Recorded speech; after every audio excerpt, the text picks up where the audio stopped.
starting our Roundtable 2, and we are following the same format as we did with the Roundtable 1. So that means the moderator will invite the lead PIs to talk for 5 minutes about the key findings / key parts of their project, and then the moderator will open up the discussion for all PIs and team members involved in the project to talk to each other and exchange ideas and discuss questions. And then after that, the plenary question and answer session will be introduced for 15 minutes. And we are delighted to welcome Professor Munacinga Simatele to moderate this roundtable. Professor Simatele is from the University of Fort Hare in South Africa, is a Nedbank shareholder in economics. She describes oops, there's an echo. She describes herself as someone. It's a bit disturbing. Anyway, she describes herself as an economist focusing on transformative research with a special interest in development finance that addresses poverty and marginalization. Her research seeks to provide deep understanding of finance for development and how the poor interact with the financial sector. She is the lead PI of the project Economic Futures, the interplay of identities, trust and governance in South Africa, African townships, which was funded under the Democracy, Governance and Trust Call in 2024. Professor Simatele, I am inviting you now to take over. Thank you.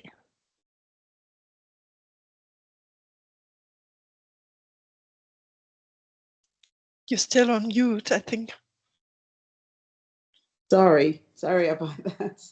Yeah, I was just saying good afternoon, everyone, and thank you for having me on the conference. It gives me a preview to what will be happening when our project comes to an end, so thank you very much. As has been said, I will be the moderator for Group 2 discussions, and we have 2 groups with 5 teams. So the first group has 2 teams, and the second group has 3 teams, and if we say 5 minutes each, then that's 25 minutes for the groups to present. And then we'll have 15 minutes for the groups to talk between each other, ask questions. And then the last 15 minutes will be for the plenary. I think that should round us up to the 1 hour that we have been allocated. So I'll just, without much ado, I'll just go straight to inviting the groups. Then we have the first group is one that is looking at examining the effects on care work during and after the COVID-19 pandemic. So the first group will be Who Cares? Rebuilding Care in a Post-Pandemic World. And I will not come in between. So once that group finishes, can I kindly ask that the next group, En Route to Recovery, also comes in and presents. Please try and stick to your 5 minutes. Thank you. So good morning, good afternoon to everyone. It's a pleasure to be here.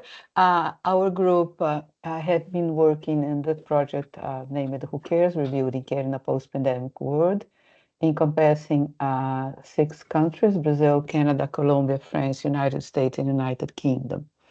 The project aimed to assess the impact of the crisis on care provision, aiming to think about how can we rebuild a more resilient and caring society in the post-pandemic. And this idea comes from recognizing that although care work gained more visibility during the pandemic crisis, little has been done to improve care infrastructures and the conditions of care workers.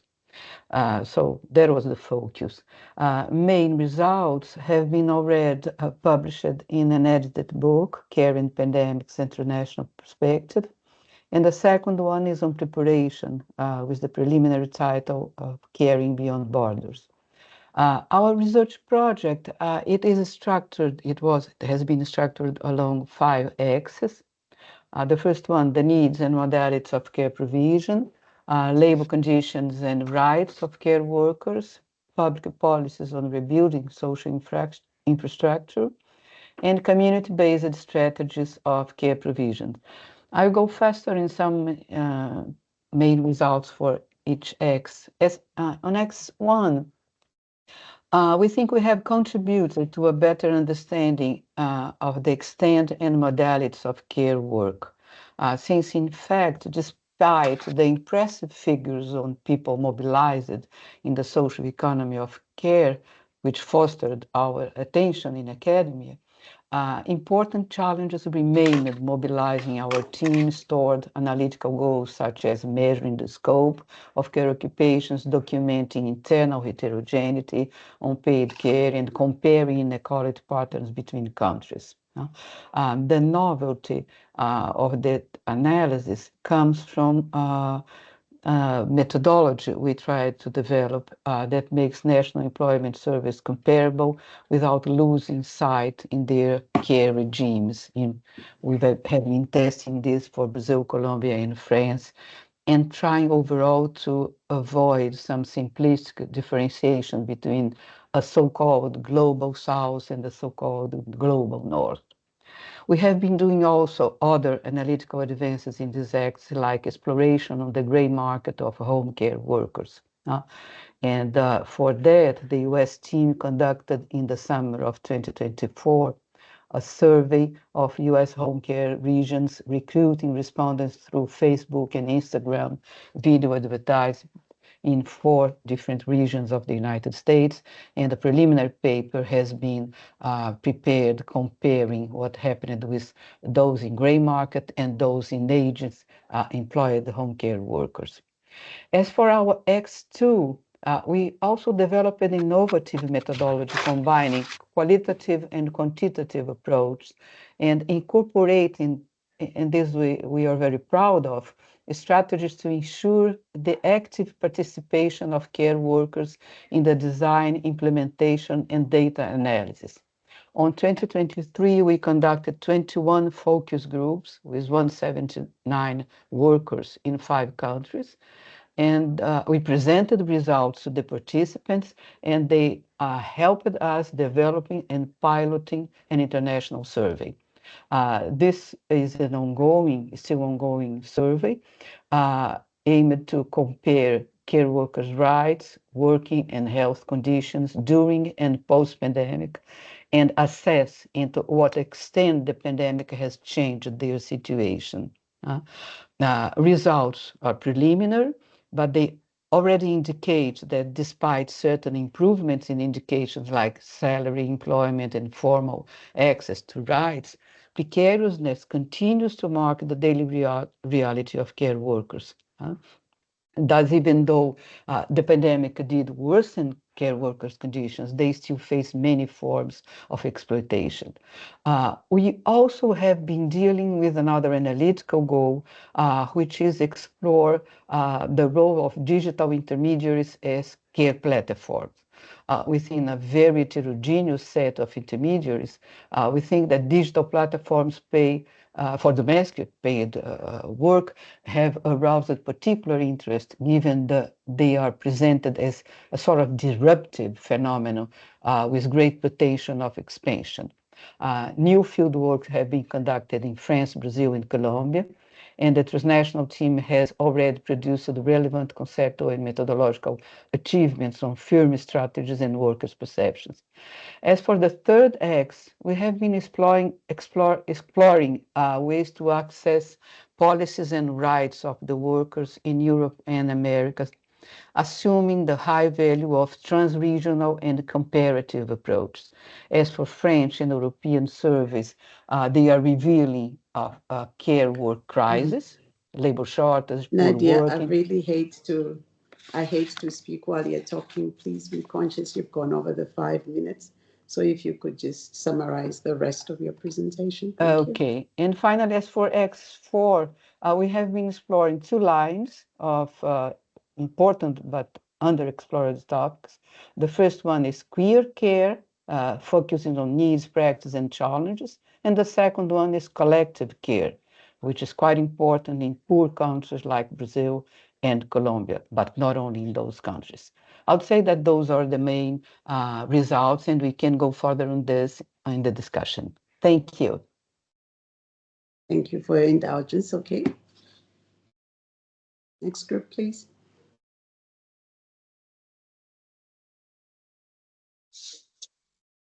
The group on en route to recovery.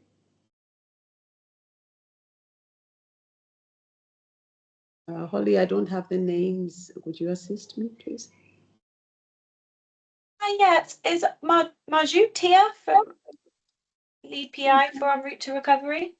Yes, we're here. We just perfect. want to share the PowerPoints and just a second. No worries.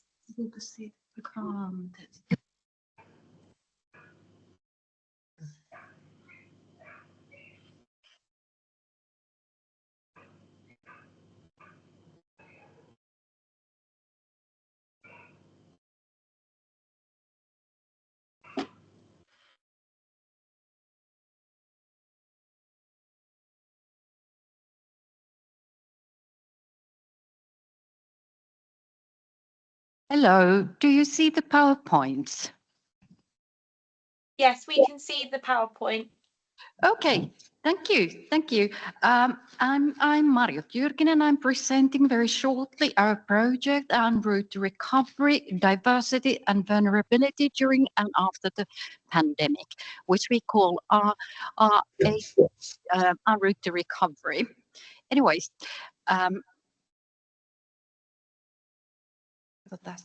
I need to move here. So this our framework was our we had 4 countries from 3 different continents, and one of us was from EU, Finland, and others non-EU countries. Altogether, Canada, Finland, South Africa, and the UK. And so obvious there were many differences of welfare, equality, and diversity. Our focus was paid care workers, personal support workers, domestic workers who do care work. The next slide. So, Marjut, just sorry to interrupt, just to say we can see the slides, but they're not in presenter mode. So just conscious of that. Okay. Show presenter view. Voisiko se toi? Okay. Just a small moment. No worries. Yeah. So wait, now let's see here.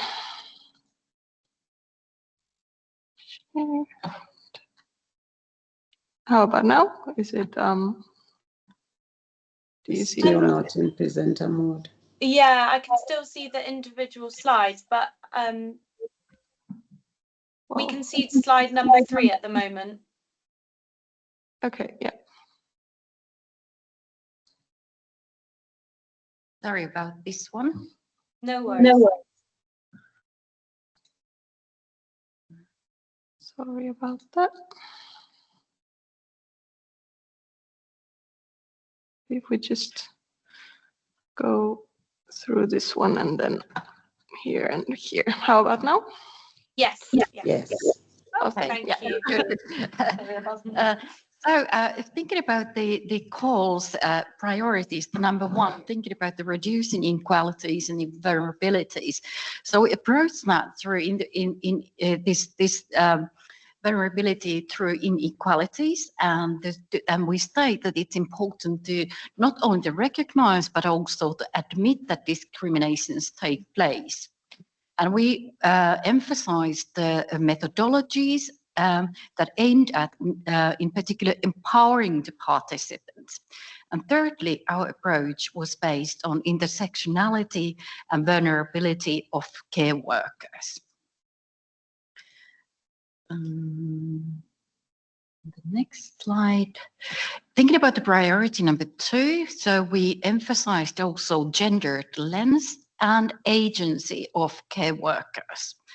And it's important to recognize that care is a core for all human flourishing. And we also based our research on feminist ethics of care. And thirdly, we focused on professionalization, skills development, and training of the care workers. And here is only a slide that I don't go through, but anyways, the Canada team did a systematic literature review, and in the end there were 265 relevant articles, and this systematic literature review has been on the basis for our research in different teams and our collaborative work, and it will be also used in the future our collaborative work. In Team Canada, the focus was particularly understanding the long-term retention of what is called personal support workers in home care and long-term care facilities. So there were 30 interviews and in home care workers in Ontario, Canada. And where we were interested to see the retention drivers. Why do they stay? And there were issues about autonomy, emotional fulfillment, and professional identity, but there were also structural barriers to exit the work. Team Finland, our focus was on variable care worker groups of LGBTI people and also migrant background people in care work. So we did interviews, photo voice method was used, and also we used narrative survey. So what we found out is that there was additional stress in minority people's groups, and crisis somewhat united the group, but the impact wasn't really lasting after the pandemic. And undervaluing of care work still continues. Team South Africa, the focus was on domestic workers, both local and migrant, their experiences of care work before, during, and after the pandemic. And the methodology was particularly used through photo voice. And about conclusions, there was realized that there's a need for intersectional lens to address structural inequalities, enforcement, and monitoring of legislation and regulations. And there is an important part is that people know their rights and also the focus on their own agency. Team UK was concentrating on crises in English social care, particularly on recruitment and retention that was found very highly challenging. And there's many inadequacies in government funding, and that's why care businesses are on the verge of bankruptcy even. And there were also realization of abuse of some migrant workers. And the study was based on in-depth qualitative interviews, not only care workers, but also managers and policy stakeholders, business owners, and social care providers. And there was also sound sourcing method used to analyze, to gather the data. Could you kindly conclude now? Thank you. Thank you. So this was a bit similar than in other countries, that there's also pervasive undervaluation of care work, and there were 4 proposed policy responses. And thinking about now and towards the future. So what we know is that there were further difficulties that were created by COVID, but as was pointed out earlier with one speaker, that there were also kind of, these are not, the impacts are not only because of or only related to pandemic, but there might be other shocks where similar kinds of processes take place. So joint problems, strongly feminized and low paid sector, low social status, instead of praising many care workers during the pandemic. Poor career opportunities, recruitment and retention problems, and there were many forms of racial and other discriminations. So what we say for the future, it's important to find public perception and valuing of care work and workers, professionalization, skills development and training, and also emphasis of rights, also focus on unionization, collaboration with stakeholders, and of course future research. So we aim at listening, to say that it's important to listen to care workers in policy making. And this is our very final slide. There was, we already discussed about the funding and inequalities there throughout the different countries and the colonial settings that are embedded. But what we want to say is very many thanks for the funders, because we found it was a great opportunity to learn from each other and do multidisciplinary research. And to end up, it's important to listen in policymaking and in practice, the actual care workers who are doing the invaluable work for all of us. Thank you very much. Thank you. Thank you very much. Maybe I think we'll explore the commonalities between the 2 projects during the discussion between the teams. I would like to suggest now that we move on to the Building Resilience group.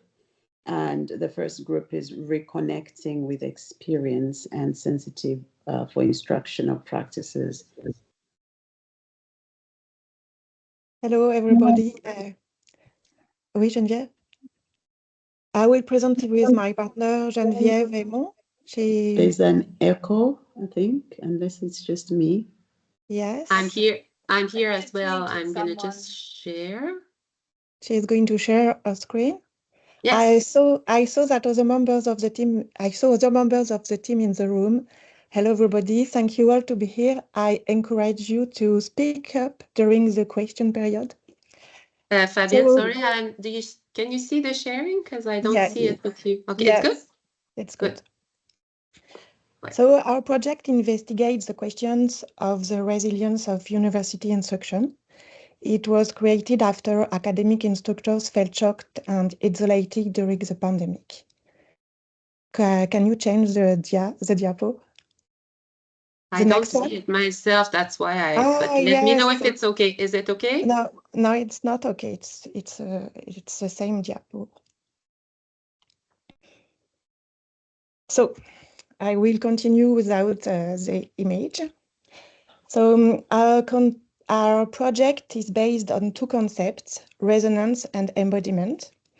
And these 2 concepts provide a framework for understanding how technological acceleration and performance-related pressures can lead to forms of alienation, which can be the underlying cause of social disorders. And in this societal context, we investigate the question of the resilience of university instruction in 3 contexts: Quebec, Guadeloupe, and Switzerland. The foundation of our work is that this resilience can rely on resonance, that is to say, a new way of being in the world, And this resilience can be facilitated by an awareness of embodiment.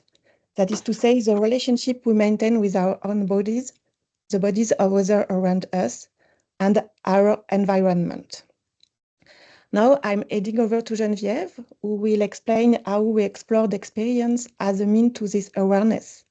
But Genevieve, we cannot see the slides. Can you share it yourself and I continue? I'm sorry, I was just really not able to share it with you for some reasons.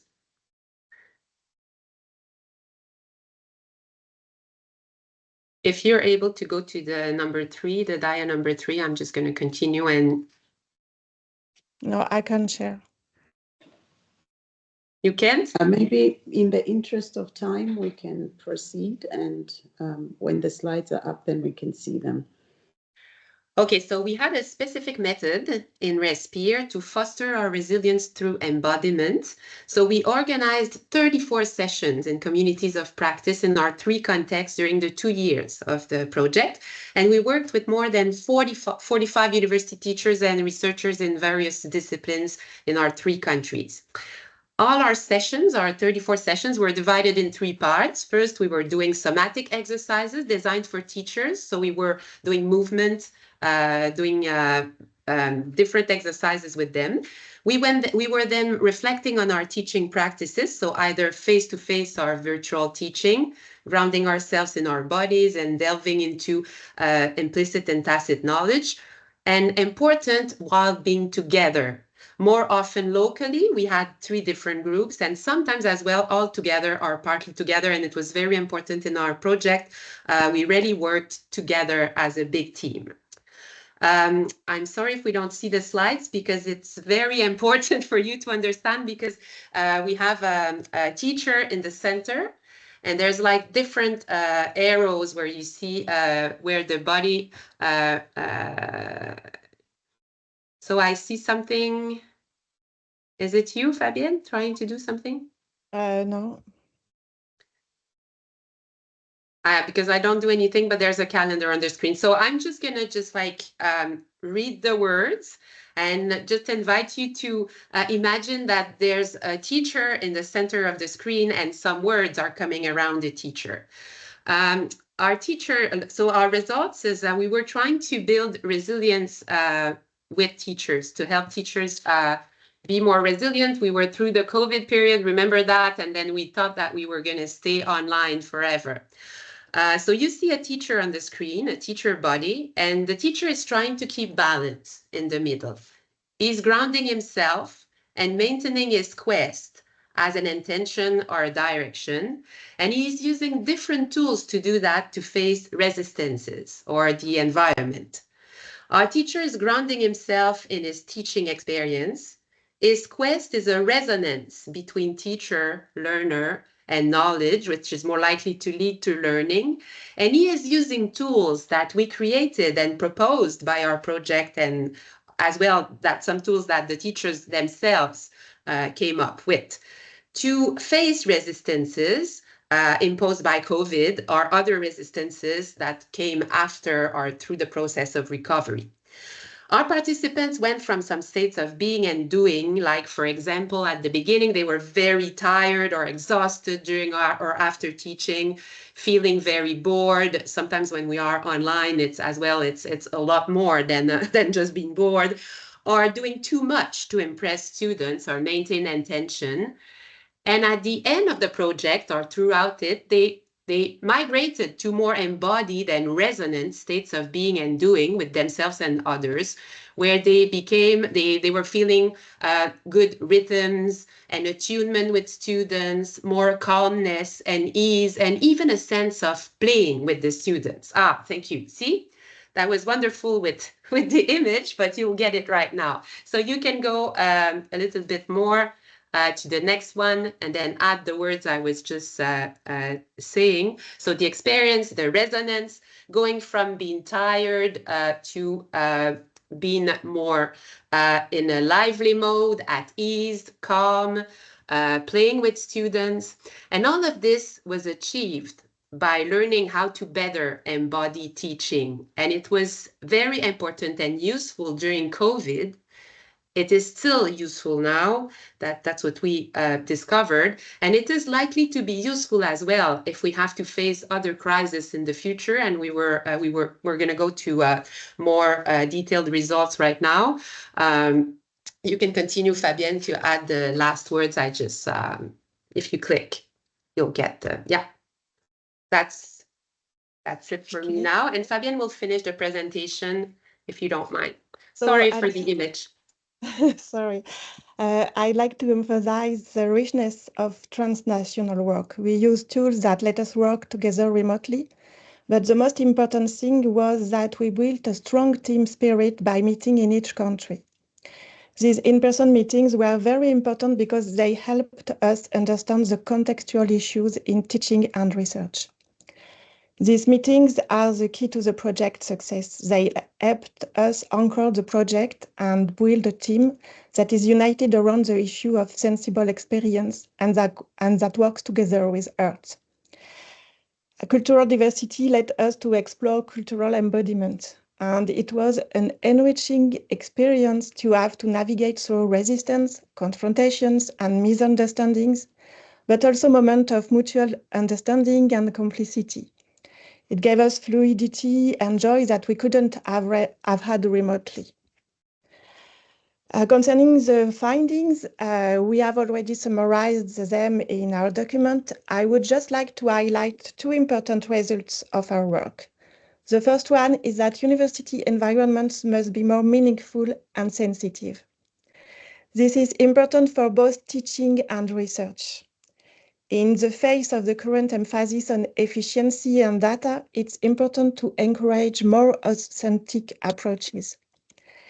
It involves giving a real place and a legitimacy to teaching and research methods that place a high value on experience and tacit knowledge.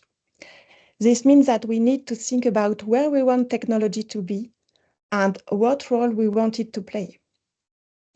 The second result, you could kindly conclude, is that explicit consideration of embodiment and context, both cultural and geographical, is a possible path to resonance. And we must not forget the lessons learned from the pandemic, especially if we want to foster inclusive and resilient practices.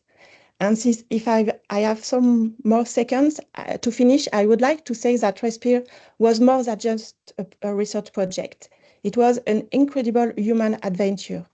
Everyone involved in the project, from participants to researchers, has had a positive and meaningful experience. So we are very grateful for the funding, which gave us the liberty and the means to do that. Thank you very much. And I really do apologize that I keep interrupting, but we will have no time to talk to each other if we don't keep an eye on the clock. So we have two more groups. We have the value of openness, and I would like to request that as soon as that group is done, that we move on to the changing role of religion. Can I please ask that we kind of keep an eye on the clock, 5 minutes, and then we let the other group speak. Thank you. All right, well, thank you. Good morning, afternoon, or evening. So I'm Juan Pablo Alperin. I was the lead PI on a team with folks in the UK, Germany, and Brazil, and also other people here in Canada, where we examined the value of open science as it related to equity and inclusion and participation. I wanted to really look at the elements of how much those sort of values were able to persist. We did different kinds of analysis. We looked at documents that related to different aspects of open science that were published during the pandemic, both in the scholarly literature and beyond. We looked at policy documents that were national and supranational policies to try to understand how those were being framed. We examined in the Bill record by looking at sort of how much open things were published across the scholarly literature. We looked at how journalists were able to sort of make use of open resources in the way of sort of helping to include additional voices, both in terms of sharing and being the recipients of the research, but also in which ways they integrated open research practices in what they did. As well as we looked at press releases and the way that the universities and academic journals sort of made use of that openness and tried to really understand to what extent this openness, this additional potential additional participation in science that emerged and that we saw a rise up during the pandemic was able to persist beyond the pandemic. So I'll just kind of highlight a few of the key findings and then just keeping within my 5 minutes. And so I'll start by saying that sort of open science practices we did see them expand quite a bit during the pandemic, but that expansion was sort of uneven. The pandemic accelerated practices like sharing preprints, data sharing, much more public engagement with science. But this adoption of open science varied significantly by country, by language, by research field. And these differences highlight sort of the importance of designing open science strategies that are adaptable to really very different sort of a diversity of context, which leads to sort of a second conclusion.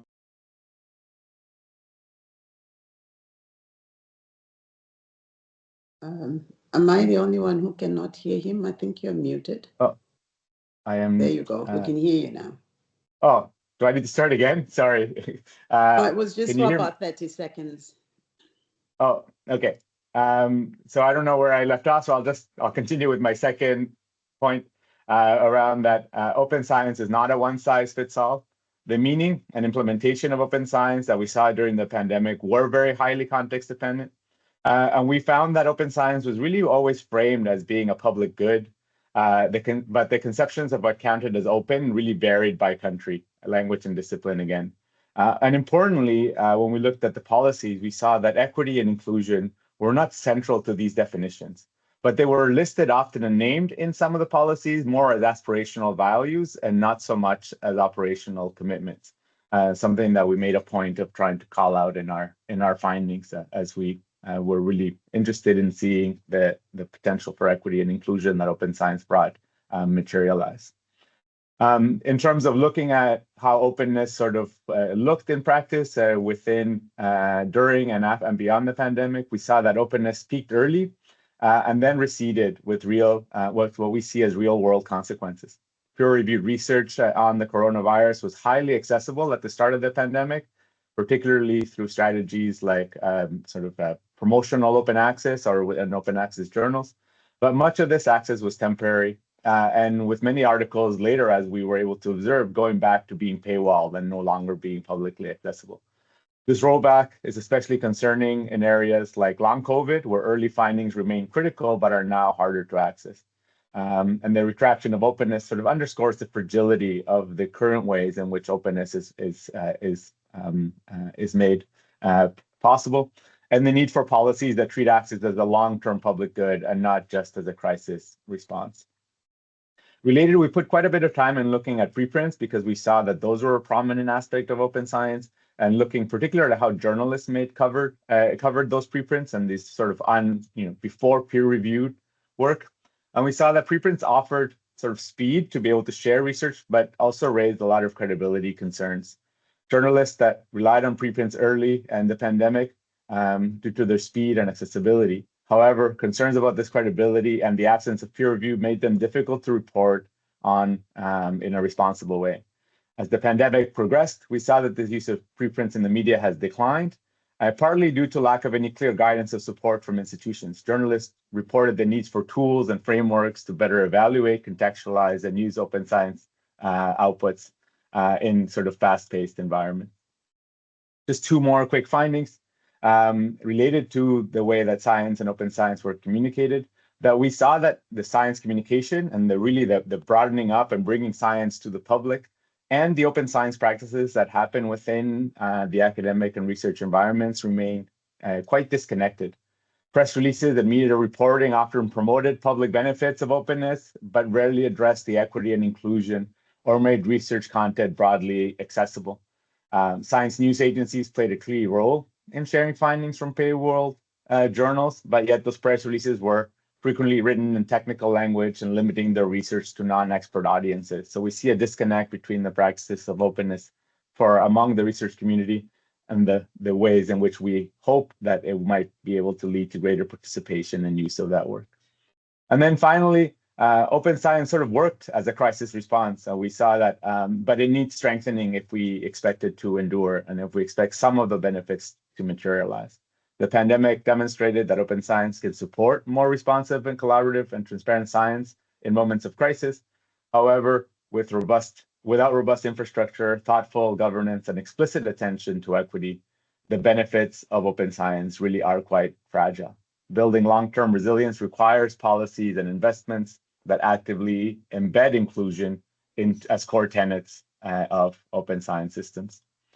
I'll say sort of just in terms of the impacts of the project, conceptually, the project sort of challenged the assumption that open science is inherently more equitable by showing that the COVID era openness was often uneven, short-lived, and detached from justice and inclusion goals. Methodologically, sort of demonstrated really the value of a cross-country and multilingual analysis that really, looking using a shared framework across Brazil, Canada, Germany, and the UK really allowed us to have a much more complete lens and to challenge some of the dominant narratives that we often see in the within our national or in the global north context about what open science is doing. And of course, we saw within our own team the project gave us a big opportunity to do capacity building and supporting multiple early career researchers in the values of doing this kind of interdisciplinary and international research, strengthening both sort of the internal team cohesions within our own countries, but also helping these early career researchers expand their national frameworks. And with that, I'll cede the mic. Thank you. Thanks very much. I'm Gladys Ganiel. I'm from Queen's University, Belfast, and I'm from the Reconnecting project, which investigated the changing role of religion during the pandemic across 5 global north contexts: Canada, Germany, Ireland, Northern Ireland, religious institutions organized on an all-island basis, but 2 different jurisdictions, one UK, one Republic of Ireland, and Poland. So these societies, marked by varying degrees of secularization, served as a backdrop for exploring how religious institutions responded to the crisis and how their societal role may have shifted. So our research focus in questions, we start to understand how religions and their social roles changed during the pandemic, and then any similarities and differences in these changes across national contexts. We frame the research around 3 core areas. The first, discourses around health, illness, and science. The second, relationships between religious institutions and policymakers. And the third, the use of digital innovations in religious practice. And as far as we are aware, this is the most comprehensive framework for investigating religions during the pandemic and could be applied to other contexts. In terms of the groups studied, if you look at the materials sent ahead that are posted, you'll see the diverse set of actors in each country. They were primarily Christian groups, Catholic and Protestant, along with Muslim, Jewish, Orthodox, and smaller humanists, Jehovah's Witnesses, and the Anthroposophical Society. Catholicism was the largest group in every context, though the degree of religious adherence and institutional influence varied across contexts. So the key findings, in the first area, health, illness, and science, religious institutions across all contexts largely supported public health initiatives, including vaccination campaigns. Catholic institutions, contrary to expectations, did not oppose vaccines derived using fetal cells. Instead, religious actors primarily used secular and scientific reasoning alongside moral and theological discourses and framed health as a collective moral good. Now, it's unlikely that these discourses were instrumental or a deliberate attempt to present themselves as relevant, but rather the discourses likely reflect genuine respect for science, as well as the fact that religious actors themselves may be scientific and public health professionals. But nevertheless, such discourses demonstrated a form of secularization across contexts as religious bodies sought social relevance through rational and science-friendly narratives. Now, the second area, relationships with governments and policymakers. Here we found that religious influence showed signs of decline, with religious groups, media, and some religious leaders reporting a privatization of religion and reduced religious practice, particularly among the majority Christian groups. However, relationships between church and state varied. In Canada and Northern Ireland and Ireland, we saw a more advanced secular separation requiring interreligious cooperation during the pandemic. So groups of religious leaders meeting government and policymakers together. Germany and Poland retained constitutional ties in education and healthcare, despite experiencing broader societal secularization and declining religiosity as well. So in terms of digital innovation, we would say it's probably more digital adaptation than innovation, really, and this also varied. So groups accepting pandemic restrictions like Protestant churches and Jehovah's Witnesses in Poland readily embraced the online formats. Those that were more critical of restrictions, such as the Polish Orthodox Church and elements of the Catholic Church, except in Germany, where the Catholic Church did not criticize restrictions, were less inclined to adopt digital tools. Some Catholic leaders viewed digital engagement as accelerating secularization and reduced their online offerings once the restrictions eased, as did Protestant churches in Germany.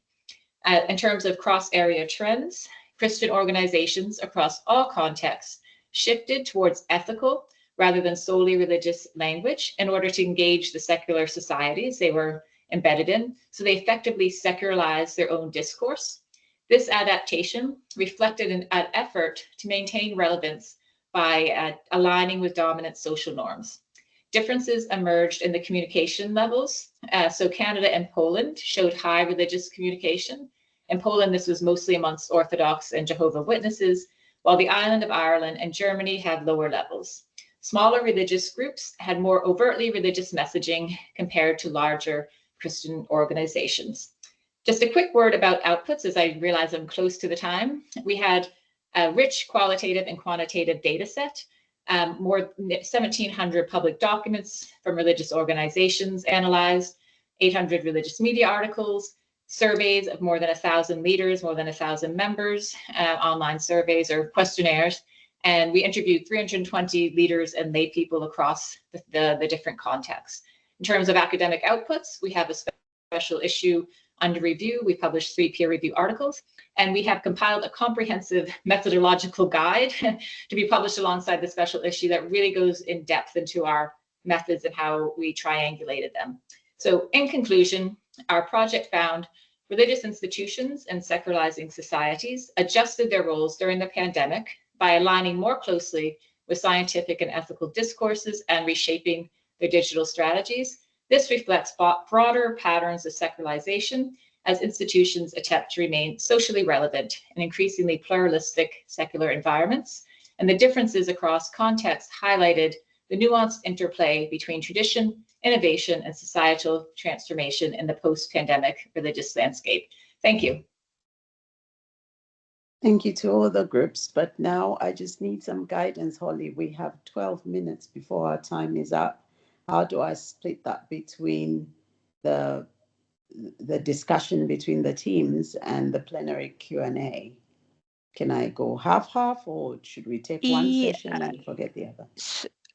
So my suggestion would be just to continue, because for the wrap-up session, we allocated 10 minutes. We can definitely use some of the time. So I think it's important to have a in-depth discussion and continue, and we'll then give you a warning. Okay, all right. Okay, maybe can I just kick off by asking the teams to maybe just quick questions across the teams, if you have any, particularly maybe to try and identify what are the commonalities between the two groups. Like, I mean, between the groups that were exploring the same topic. So you had 2 teams in the first group and 3 teams in the second group. Anyone? Is that okay? Nadya, you've got your hand up.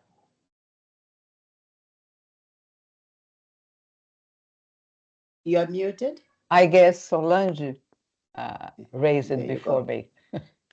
Oh, I don't. Oh, Very I'm quick. sorry. Whose hand was Oh, up? it's okay. It's well, you should Anyway. ask. We don't have much time, but for So go ahead. very interesting open science project. What about the conspiracy theories? Did you cross this theme in your research? And about the research on embodiment, I remember the hypothesis that was presented at the midterm colloquium, but I see in your results, and I was expecting, something original or maybe interesting regarding the relationship between the digital and the embodiment. but I see in your result that it was at the end quite limited. Could you explain a little bit? Because the digital being, without any physical interactions, did you find something that could help us improve this methodology of meeting together?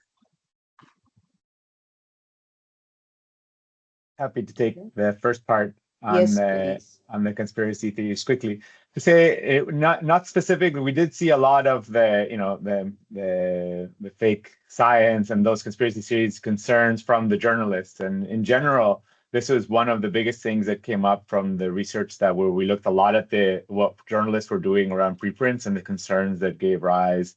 What we see is that it's sort of two relevant findings. One is that when we look at the amount of preprints that journalists are covering, that we've seen that now post-pandemic, there has been a real decline. Like we saw a big spike in journalists covering things that were published in preprints, including things that turned out to be completely false and to help fuel those conspiracy theories. But we've seen a big decline, and we don't have very good evidence as to why. Is it because they've understood that this is a problematic practice? Is it because so much has been raised around misinformation and fake news? And so this is something that we want to explore further. The second thing that we've seen is that there's been a call for making preprints a lot, like start to do more scrutiny on preprints. And what this means, and is a bit concerning from the perspective of what we were looking at, the persistence of the open science practices, is that preprints are there's a call for preprints to be aligned a lot more with journals and to start having all the same gatekeeping practices that journals have, and to stop being a venue where there is lower barriers to participation. And so for me, this is something we've written about as seeing a concern of removing what makes preprints, which is that possibility of greater participation and inclusion. So not answering your question super directly around, because we didn't examine specifically the spread of misinformation, but we saw that those conspiracy theories fueled a lot of the conversations around whether preprints should be used or not, and are now shaping the conversation in a way that's shuttering what makes those open science practices more inclusive in the first place. Shall I take Nadya's next, Okay. and then Gladys, please? Okay, thank you. I think it's very interesting to see the convergence as people en route to recovery project.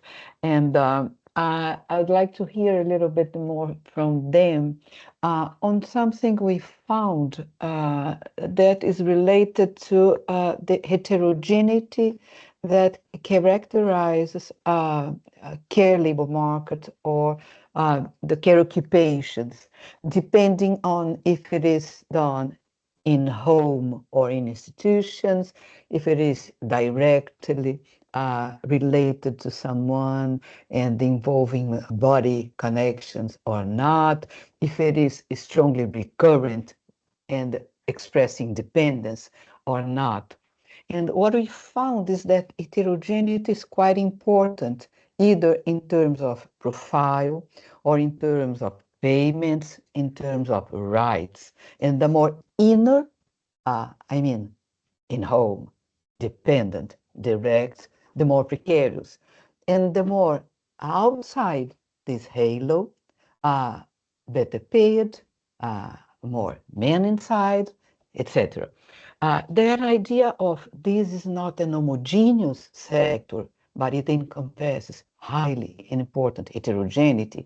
I don't know how it was captured in the project. And I think it's interesting because the cases are quite different. And another source of heterogeneity comes from the role of the state or the market or the family in providing, in paying for care. It implies more protection or less protection, more precarity, less precarity. And you have a broader picture in terms of countries. I'd like to hear a little bit on how it appeared, because it was quite strong as a result for us. And thank you. It was a great research. Okay, I think we should probably ask the group to respond before Gladys speaks. That question was directed at the group that was looking at en route to recovery. I apologize, I didn't get the names. So. And I can say something if Marjut isn't available. Yes, we didn't do a sort of systematic comparison in the same way that you did, but we looked each as individual teams at different. We ended up looking at different types of paid worker, and yes, indeed, there is a heterogeneity. And I think the broad points you make about the difference between people focused on care within the home and those in institutions are absolutely right. In our case, the South African domestic workers, they had actually quite good legal rights in the but in practice they didn't. I'm sure that's a very familiar conclusion. They weren't aware of their rights, and that work was done in collaboration with the local trades union. And where people had been made aware of their rights, it made a very big difference to their self-confidence and ability to challenge some of the actions of their employers. I mean, it was very small scale, so we're not saying it's not quantitatively strong finding, but it's nevertheless quite a strong finding, I think, in terms of how people feel and their actions. But I think one of the things that we were also struck by was the homogeneity, which I think you too, in the lack of recognition of care work societally. Well, it's recognized and praised, but not it has low social status and low pay. And it was very striking that in all the countries that was true, even though the relative sums that people earned obviously were much better paid in Finland, but nevertheless, those. I mean, this won't surprise you, but it was, and that is clearly tied up with feminization of the labour force as well. Okay. Again, not a surprise. Thank you. Thank you. Thank you. Okay. I don't know. Sorry. Go on, Gladys. I was just going to ask if anybody else wants to add to that question before. I thought you had a question, Gladys. Yes, my question is about something different. That wants to respond to that? No? Okay, Gladys, please go ahead. Was there possibility to add to what, thank you, Sophie, what you said, and thank you for the question. So, hi from Helsinki. There were also some other kind of trends, what we saw across the countries through different teams was that the individualization of care and feminization of care, even though the care is already now very gendered, but on the other hand, it didn't seem to be changing much. And it's also the racialization and of care across the borders, like Sophie was referring to, like South Africa. There were people that might come abroad, but also from locally poor areas. And this same phenomenon is also in Finland, where, for instance, our state actors are keen to organize care and import, so to speak, material, if they, as they see people from abroad, from poor countries, and not only south, north, but also west and east, sort of like directions. And also, as Sophie was saying, that the low pay and undervaluation of care work and care workers was present throughout our data sets.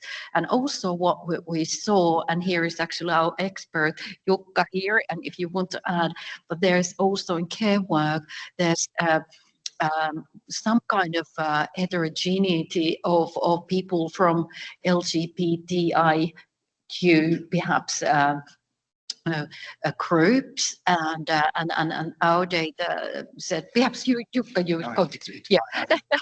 Anyway, so sort of like during the pandemic, it was kind of a feeling of unity, and that kind of let's do it. We are all in the same boat. But on the other hand, after the pandemic, the rights, the issues of rights, LGBTIQ rights, were not necessarily improved, at least systematically. It depended on the organization, but in general, this might be what's happening after the crisis, so to speak, that the same inequalities or new inequalities perhaps, but they still continue, even though when the times are better. And in the economic crisis, which is again another crisis that are again here, and the new crisis, it might be that the care workers are really praised.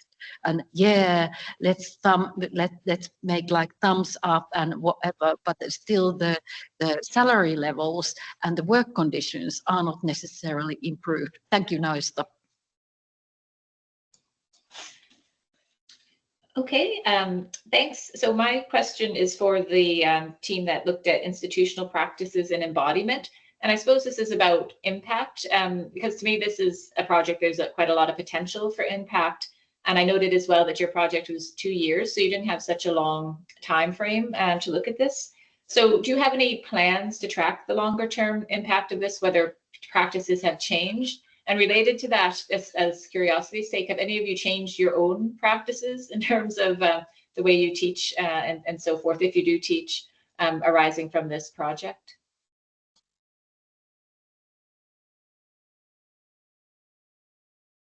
Is anyone responding? Yes, I can. I wanted to answer first the question about the balance between digital and sensitive, the previous one, and I'd like someone else of the team, like, because perhaps Sabine or Hannah, to complete my answer. So our conclusion is more about the fluidity and inclusivity in teaching practices. And what we find it is that no matter the modality, whether you are at a distance or in presence, the important thing is the awareness you have of your embodiment and of your way of being. So it seems that somatic tools and technology tools have to collaborate in this perspective, and that an embodied teacher is important in all settings. And for some people, technological tools will help, and for others, it doesn't help. And about quickly on the impact, yes, we do change our practices, and all our participants have shown a transformation. Something happened during the project. But I will let Anna or Genevieve or I can Sabine talk a bit. Yeah, if we are allowed to have multiple responses to both questions, I think I would add to what Fabienne just said, that that we found as well that the more we are online in terms of time as teachers, the more we need to think about our own embodiment if we don't want to get exhausted or even get sick, as you know. So the more we are online, the more dangerous it is for our bodies. This is obvious, but we've discovered it, that, and as Fabienne said, for some people it's less threatening than for others. And we have to look at, we haven't looked at that, but that could be an interesting follow-up as well, to look at diversity and vulnerabilities in this area as well. If people are online and they have less technological competencies or are not at ease with the technology, so what does it do? Our project was 3 years. Someone said that it was only 2 years. It's only that we conducted the data groups only for 2 years, as many of you. So the third year and the first part of the first year were occupied as, planning the meetings and then following the meetings. In terms of embodiment, usually it takes I would say, at least 3, 4, 5 years to see the real follow-up coming into the bodies when we work with people. So of course, very good question. I mean, we could continue and we could look at like trying to see how we can, you know, follow our partners and our participants and see them in a few years to see if they've learned something else or something else was coming into their bodies. Was that the question? But Hannah, I think you wanna add for the virtual, right?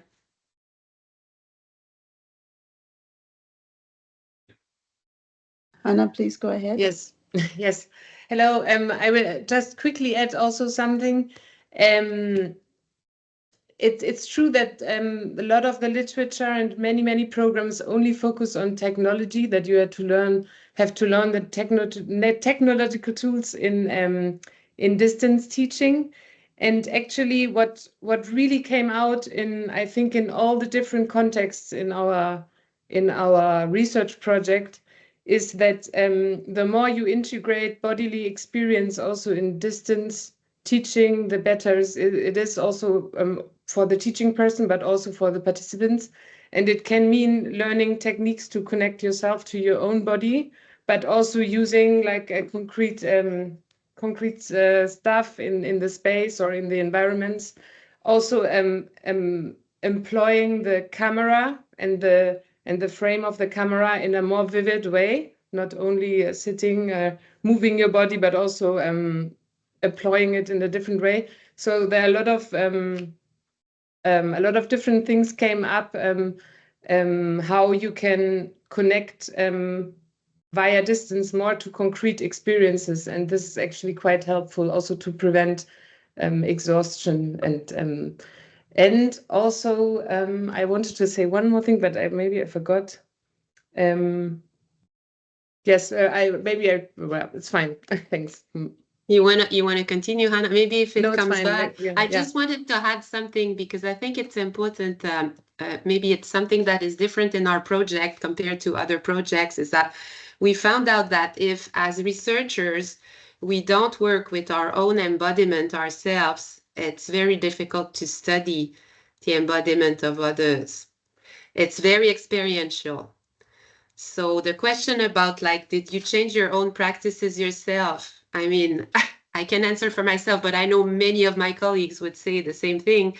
Of course, we walk with the project. That's why Fabienne said it's an adventure, because we don't know where we're going to go ourselves with our own embodiment at the beginning. So it's just an adventure. We don't want to finish it's, you know, there's a lot more to discover. And it's just like the pandemic just offered us a gift, as telling us, maybe we have bodies and it's important. We thought that maybe we would lose them. So yeah, just look at them. So I don't know if it does answer your questions, but completely.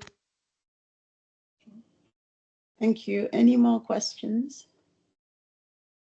between the groups? I'm not seeing any hands. Can I open it up to everyone else now? Heidi?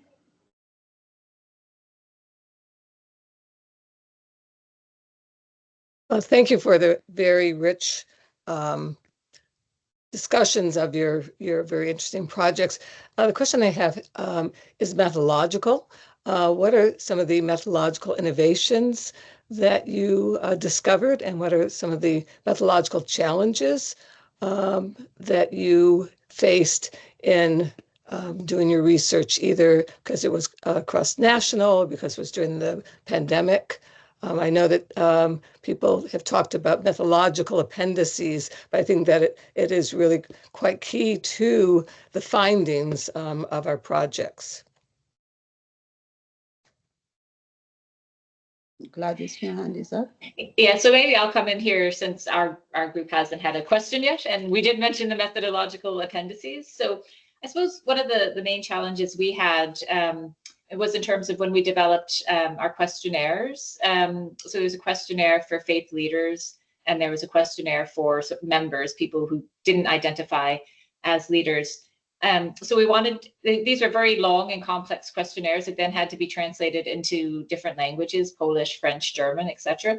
So to try to kind of unify those questions and ask them in ways that would be meaningful for people from Christian groups, from different religions, and from even philosophical groups, as we had humanists in Ireland and anthroposophists in Germany, was quite difficult, and it involved, piloting the survey questions with people in each country. So that took quite a long time. And I mean, that reminded me whenever the first group was presenting and they talked about having the focus groups in each country, where they developed the survey out of the focus groups of these countries that to try to synthesize and get something that could be unifiable and comparable across all contexts was really quite challenging. And I know there's other members of my research team here, so if they would like to come in and add a wee bit more about those methodological challenges as well, because Kirsten and Solange especially were very heavily involved in putting together the methodological appendix document that tries to comprehensively cover everything we did in the project.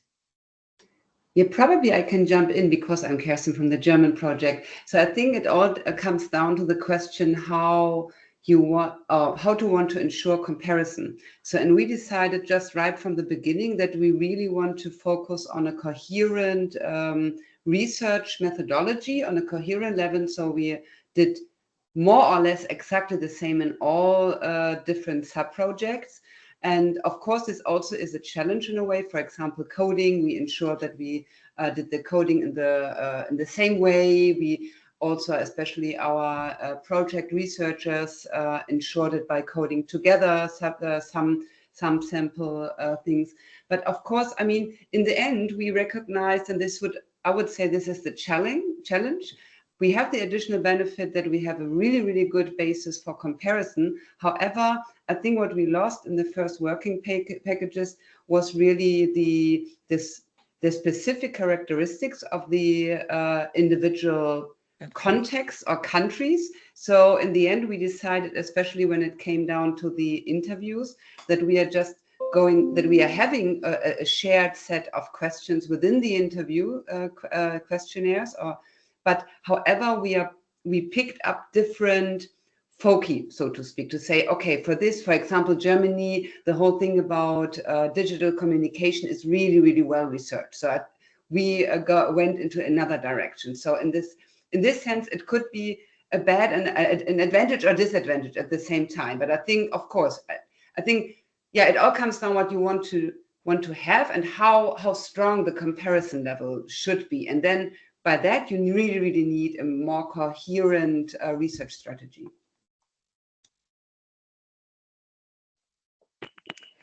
So I wanted to push or provoke several of these very interesting presentations on the question of the role of community. And let me put it in 3 different ways for each of you. So for the folks working on caregivers, we did hear about unionization in the South African context, for example.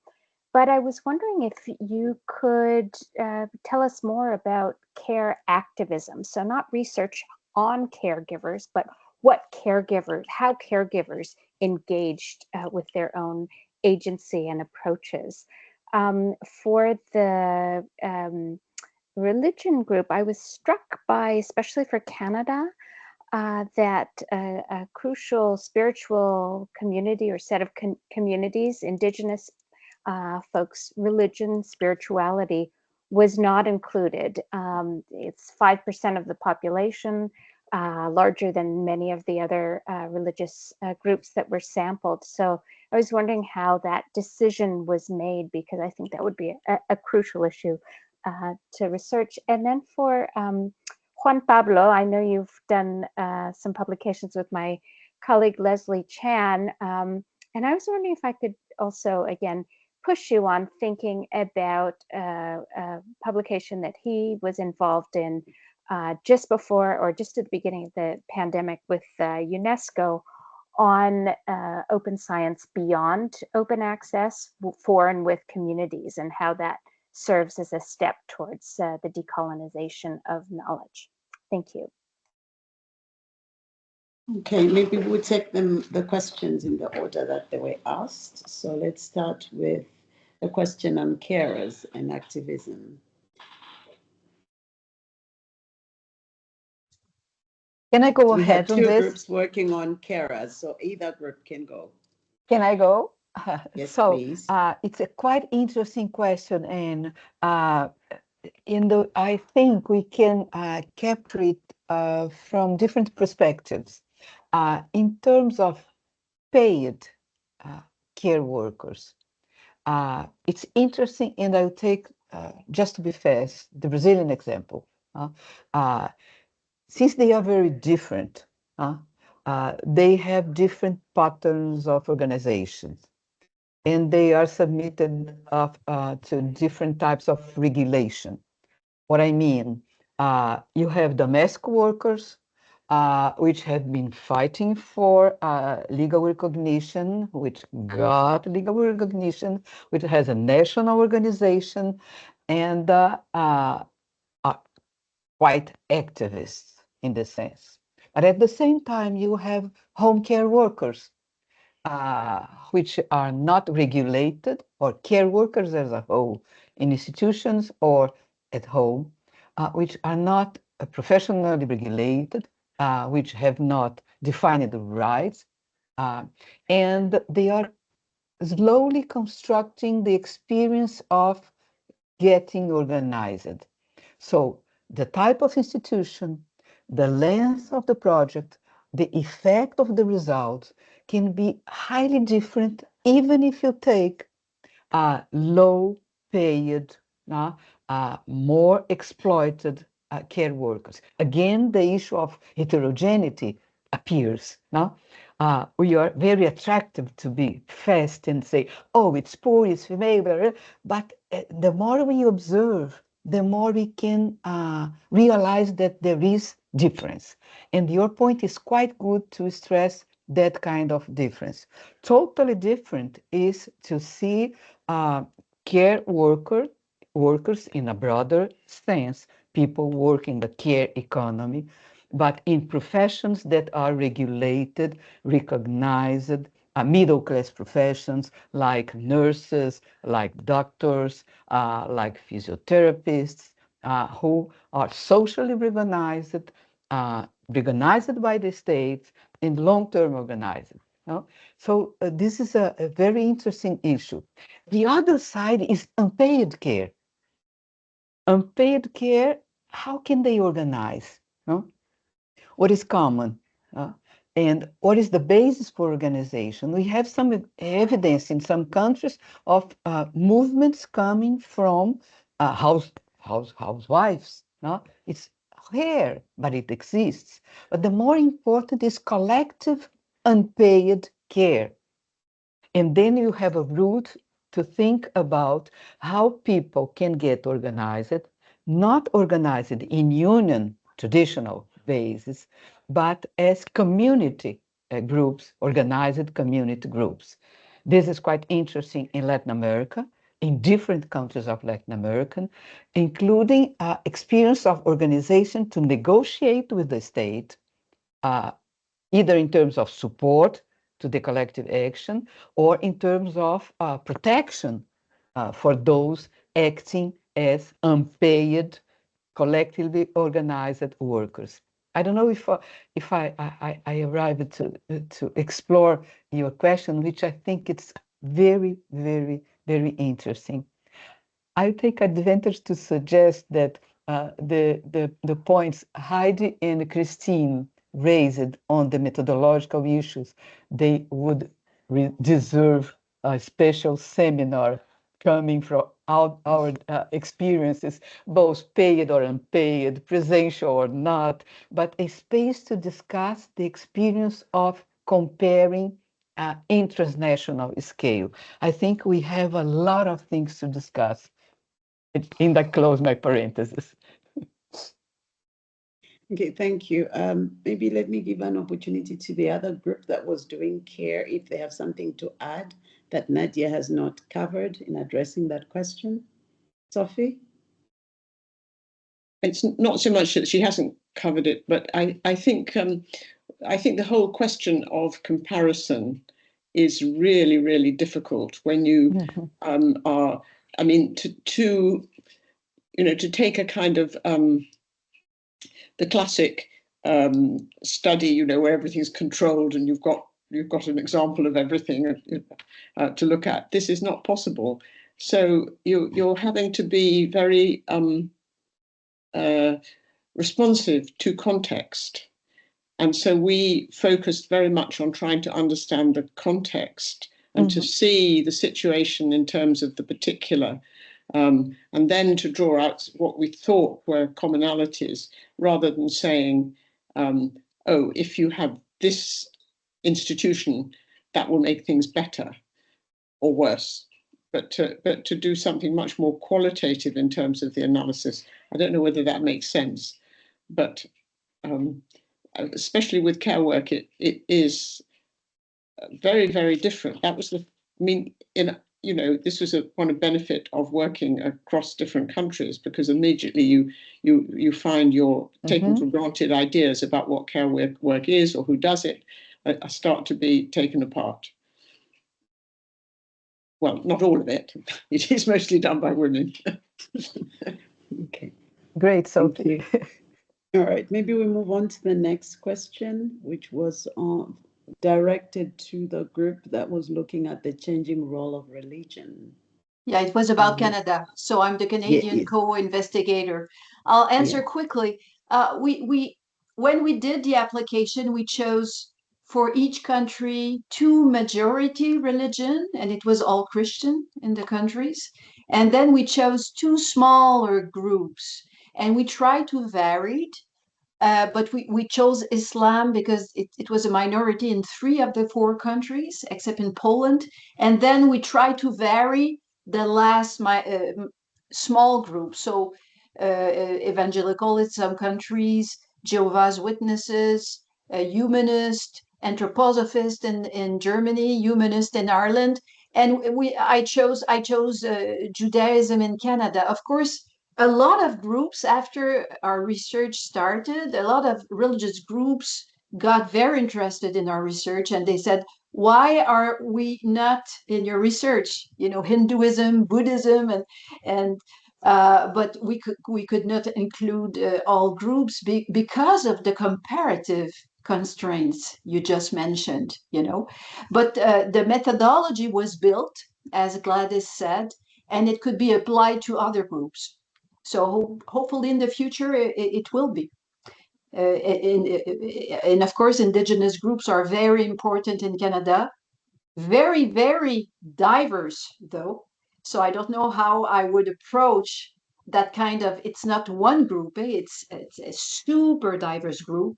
So it would be interesting to look into this with them in collaboration with Indigenous groups, because in Canada, ethically, when you do research on Indigenous groups, you have to be very, very closely collaborative. Thank you. Is there anyone who wants to briefly contribute from that group before we go to the open science question? Okay, I'm not seeing any hands. Shall we proceed with the open science question? Open science beyond access and the decolonization of knowledge. Yeah, thank you. Thanks for that question. And yeah, so Leslie wrote part of what ended up feeding into the UNESCO recommendations of open science. You can really see the mark of that piece that him and other colleagues wrote, really calling for a broader conception of open science. And the UNESCO recommendation ends up putting 4 pillars forward: open knowledge, open infrastructures, which are the more traditional, let's say, pillars of open science. And he, I think, in part because of that response from the Canadian delegation into those recommendations, really added the opening to other epistemologies and other ways of knowing, including in highlighting Indigenous knowledges, but also engagement with other societal actors, and looking more at that public engagement part of open science. That the UNESCO recommendations, I would say, which is where that work that Leslie did really fed into, was central. When we did our analysis of documents around open science, of policies, we see it used as a framing device constantly. So it was a very influential document in how people talk about open science.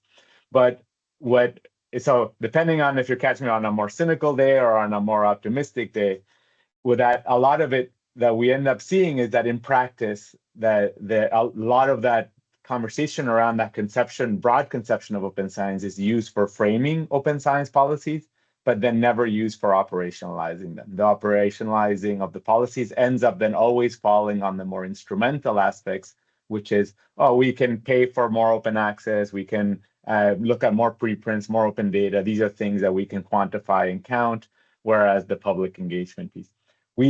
But we did see very big differences, and in particular in Latin America, an area that I've worked a lot in, but we had a team from Brazil and where we did some focus. There is a lot more of a history of doing citizen science and publicly engaged science. And so in those contexts, the conversations around open science really did include that citizen science and participatory science and publicly engaged science in a very different way. But we see very much an unevenness in how the dominant frames of what we see discussed gets talked about. They'll use those elements as the framing, but they won't really engage with them. But with these regional differences and to some extent also disciplinary differences. But yeah, I in my own views of around what open science could be, the reason that we framed this project was really out of a belief that those elements, in fact, the other being open to other epistemologies, including multilingual scholarship as well as indigenous knowledges. So these are sort of different conceptions of the world that come through from different cultures, were an important opportunity that open science presented.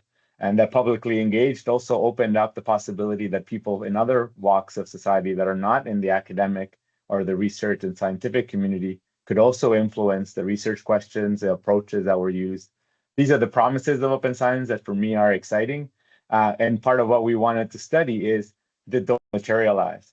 And I think that the findings of our projects sort of tell us that they didn't materialize in a very concrete way, in part because there hasn't been policies that really embrace that full definition of open science and try to put it into, see how it can be operationalized and put into practice and really actively promoted. But that there are some nice pockets of it. There is an unevenness that we document where we do see that in some instances and in some places, open science did really fulfill that broader mission. And it's just not what I would say is sort of like the full front of open science hasn't moved in that direction, but we've seen some incursions and some advances from different parts. So hopefully that captures, but it was, I mean, I've known Leslie a long time, and if you see him, please send my hello. That work was really influential because it really fed into the process, and the UNESCO recommendations on open science, really, that process started before the pandemic, but then was really shaped in what ended up coming out of that document, because it ended up coming out as full recommendations really in the height of the pandemic. And that, I think, got a lot of people excited about those possibilities of what that could do. And like I said, depending on what day you catch me, how positive or cynical I am about the way in which that document has materialized. Thank you, Nadya. I don't know if you want we should still continue. I would suggest, I'm just conscious of the time and we overran, so I suggest maybe a final last questions in relation to the roundtable and the projects. Okay. Fabienne? Yes, maybe it's more something to have a reflection about than a question, but for all projects, did we notice any advances or openings that took place in response to the pandemic crisis and that we should give sustainability to in order to make our society more resilient? For example, open science worked as a crisis response, but needs strengthening to endure. For us, the question of embodiment became crucial during the pandemic, and now it's all about AI and disembodiment. So I was wondering if other projects have the same preoccupation, maybe in care, or I don't know. Anyone wants to pick that up? Any advances that developed as a result of your project due to the pandemic? No? Well, there are so many, but we don't have much time, right? So if you can pick one to share.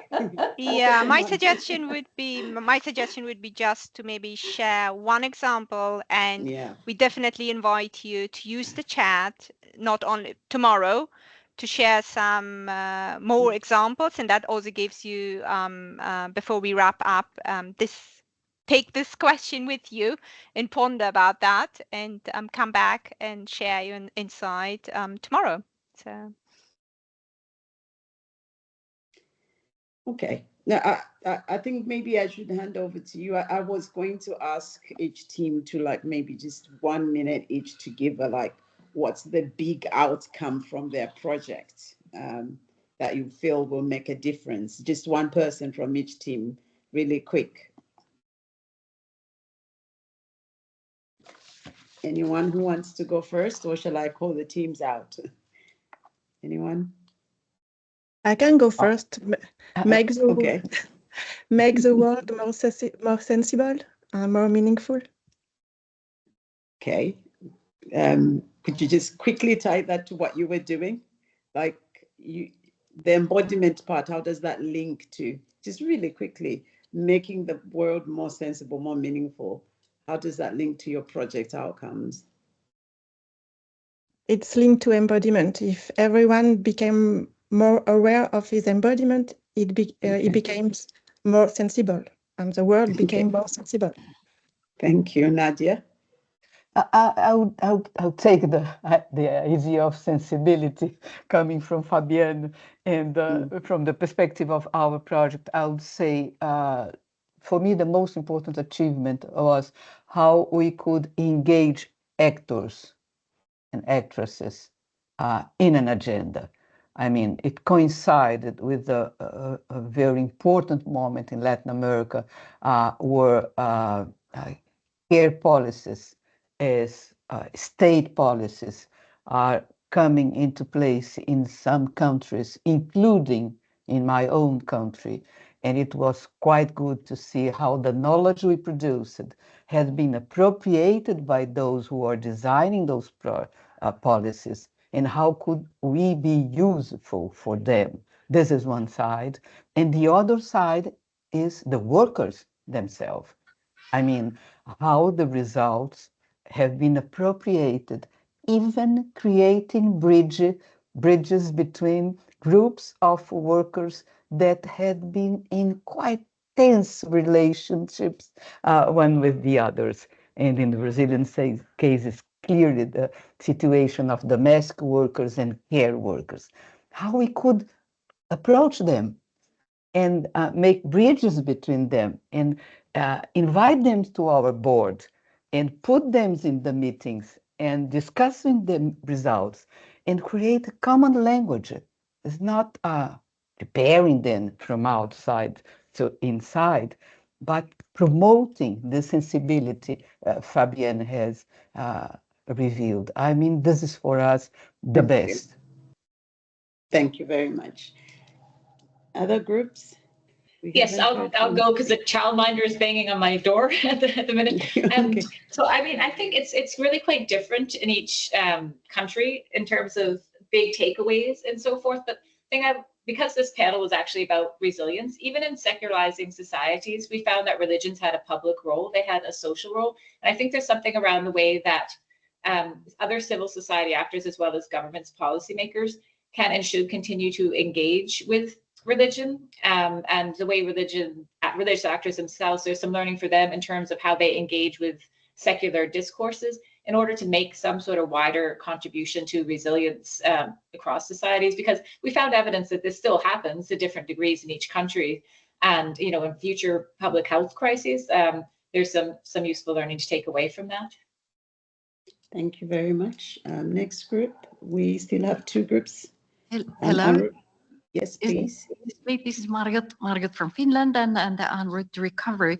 Yes, thank you for the final question. And what I want to emphasize is that diversity, equality, and inclusiveness are obviously now under threat because of many international policies and our universities and so forth, and research on these themes, which are very, very important also for thinking about next crisis. So we need to be also aware of all kinds of racist and anti-gender movements and try to figure out how to continue our important work. And thinking about also what I'd like to say from our project is that the agency and listening and opening up the possibilities for care workers who are also often vulnerable for various reasons. It's important to listen to them, not only in ways giving that kind of speeches somewhere, and also if thinking about the gendered aspects, it's also individualization and care crises all over the world or many places. It's also important to understand that these impact also other women's careers and who are getting older, or they have or we have older parents, families, and so forth. So it will also have an impact on how long we are able to stay in working life, and that's a very crucial issue for future societies. So I would encourage people to also have this kind of intersectional approach, and we are happy to collaborate also in the future. Thank you. Thank you. Our last group, the value of openness. Thank you, actually, and that last comment was also quite helpful in terms of framing my sort of, I think, biggest takeaways around this question of public participation, engagement, and equity in the ways that we do science and we try to learn about the world, not just in the crises moments like the pandemic, but beyond. And I think that if I was to sort of summarize the takeaways from the project, is that openness itself is not a value. The values are around how we want to engage with society, how we want to conduct ourselves in the ways that we do research. And so we need to take a more broad view of what the opportunities that open science presents are, and then really have a values-based science policy that is a policy that really foregrounds equity and inclusion and participation as at their core. And not just the openness for the openness sake, because what we learned from this project is that openness for its openness sake does not naturally or always lead to greater participation, equity, and inclusion of the kinds that we want. So if we want those things, we really need to put them in the foreground, create policies, start operationalizing them, and even just as importantly, start and maybe to also echo, start really embodying them in everything that we do. We really need to there needs to be a whole shift around the mentality of how we approach research to bring these things to the fore. And so I'll leave it with that. Thank you. Thank you very much. Thanks to all the teams and the members, and thank you for all your insights. Very interesting project. So I'll hand over back to Simatele, I think. Yeah, thank you, Professor Simatele, for being such an excellent chair and for all the contributions. Sorry we overrun a bit, so I think the first day was very insightful. Thank you very much for all your contributions, and we are very much looking forward to welcome you tomorrow.